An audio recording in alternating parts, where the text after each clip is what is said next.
Hei, ootko tiennyt tällaisesta?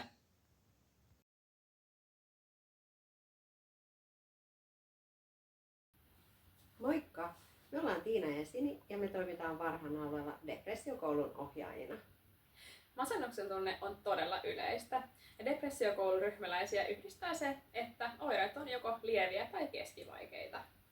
Depressiokoulu antaa itsehoidon työkaluja ja vertaistukea. Ryhmä myös sosiaalistaa ja mitään virallista diagnoosia ei tarvita.